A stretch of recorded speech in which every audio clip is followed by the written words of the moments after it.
Hello everyone. Today in this video we will study topic about political executive means राजनीतिक कार्यपालिका। आज की इस वीडियो में हम स्टडी करेंगे। First I will explain something about our previous lecture. क्या आपको उस सरकारी आदेश की कहानी याद है जिसमें हमने इस अध्याय की शुरुआत की थी? हमने पाया था कि जिस व्यक्ति ने इस दस्तावेज पर हस्ताक्षर किए थे उसने यह फैसला नहीं किया था। वह केवल नीतिगत फैसले को लागू कर रहा था जिसे किसी और ने किया था। हमने यह डिसीजन करने में प्राइम मिनिस्टर की भूमिका देखी थी, लेकिन हम यह भी जानते हैं कि अगर उन्हें लोकसभा का समर्थन नहीं होता तो वे यह फैसला नहीं कर सकते थे। इस अर्थ में वे सिर्फ पार्लियामेंट की मर्जी को लागू कर रहे थे। आगे के एक्सप्लेनेशन जो कि इस टॉपिक के अंतर्गत आता है पॉलिटिकल एग्जीक्यूटिव, इसको समझने के लिए हम आज का इस वीडियो को स्टार्ट करते हैं। Let's start. At different levels of any government there are various functionaries who take day to day decisions and implement those decisions on behalf of the people. इसी तरह किसी भी सरकार के विभिन्न स्तरों पर हमें ऐसे अधिकारी मिलते हैं जो रोज़मर्रा के फैसले करते हैं, लेकिन यह नहीं कहा जा सकता कि वे जनता के द्वारा दिए गए सबसे बड़े अधिकारों का इस रूप में इस्तेमाल कर रहे हैं। All those functionaries are collectively now as the executive. इन सभी अधिकारियों को सामूहिक रूप से कार्यपालिका या एग्जीक्यूटिव के रूप में जाना जाता है। सरकार की जो भी नीतियां हैं उनको कार्यरूप देने के कारण ही इन्हें कार्यपालिका कहा जाता है। इस तरह जब हम सरकार के बारे में, गवर्नमेंट के बारे में बात करते हैं तो हमारा तात्पर्य आमतौर पर एग्जीक्यूटिव ही होता है। Next we read in this chapter topic about political and permanent executive means राजनीतिक और स्थायी कार्यपालिका। The one which is elected by the people for only a specific period of time is called the political executive. It signifies the government of a country. किसी लोकतांत्रिक देश में कार्यपालिका के दो हिस्से होते हैं।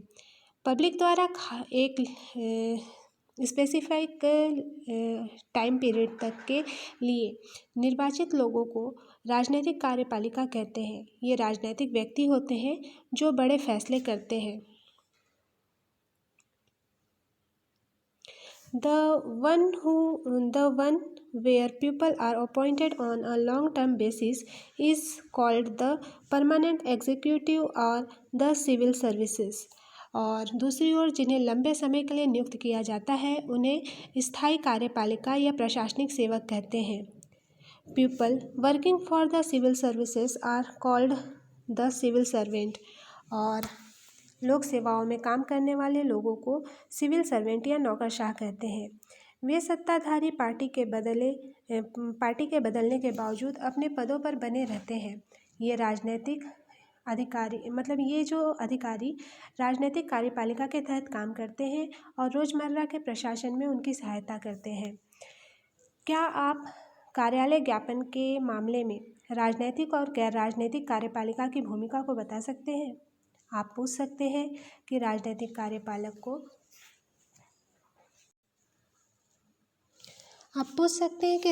कार्यपालक को गैर राजनीतिक कार्यपालक से ज़्यादा अधिकार क्यों होते हैं? मंत्री किसी नौकरशाह से ज़्यादा प्रभावशाली क्यों होता है? नौकरशाह अमूमन अधिक शिक्षित होता है और उसे उस विषय की अधिक महारत और जानकारी होती है। वित्त मंत्रालय में काम करने वाले सलाहकारों को अर्थशास्त्र की जानकारी वित्त मंत्री से ज़्यादा हो सकती है। कभी कभी मंत्रियों को अपने मंत्रालय के अधीनस्थ मामलों की तकनीकी जानकारी बहुत कम हो सकती है। रक्षा उद्योग, स्वास्थ्य, विज्ञान, इंडस्ट्रीज़ और प्रौद्योगिकी, माइंस आदि ये जो मंत्रालय हैं इसमें ऐसा होना आम बात है। फिर इन मामलों में अंतिम निर्णय करने का अधिकार मंत्रियों को क्यों है? इस तरह के क्वेश्चंस आपके मन में हो सकते हैं। The reason is very simple. ये जितने भी क्वेश्चंस थे इनके जो रीज़न है वो वेरी सिंपल है। In a democracy the will of the people is supreme means मंत्री लोगों द्वारा चुना गया होता है और किसी भी लोकतंत्र में लोगों की इच्छा सर्वोपरि होती है और मंत्री लोगों के द्वारा चुना गया होता है और इस तरह उसे जनता की ओर से उनकी इच्छाओं को लागू करने का अधिकार होता है। वह अपने फैसले के नतीजे के लिए लोगों के प्रति जिम्मेदार होता है। That is why the minister takes all the final decisions. मंत्री ही उस ढांचे और उद्देश्यों को तय करता है जिसमें नीतिगत फैसले किए जाते हैं। किसी मंत्री से अपने मंत्रालय के मामलों का विशेषज्ञ होने की कतई उम्मीद नहीं की जाती। सभी तकनीकी मामलों में मंत्री विशेषज्ञों की सलाह लेता है, लेकिन विशेषज्ञ अक्सर अलग राय रखते हैं या फिर वे एक से अधिक विकल्प मंत्री के सामने पेश करते हैं।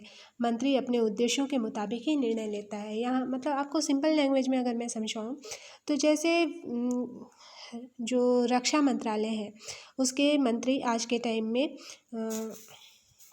राजनाथ सिंह जी हैं, तो ये ज़रूरी नहीं कि राजनाथ सिंह को रक्षा मंत्रालय या रक्षा जो हमारी जो आर्मी फोर्स है जो भी उसकी एक्टिविटीज़ से रिलेटेड उनको सारी जानकारी हो या सब कुछ नॉलेज हो या रूल्स और रेगुलेशन उनको पता हो, पर राजनाथ सिंह के अंडर जो मंत्री काम कर रहे हैं वो जो विशेषज्ञ हैं उससे संबंधित रक्षा मंत्रालय से संबंधित उनको सारी जानकारी होती है।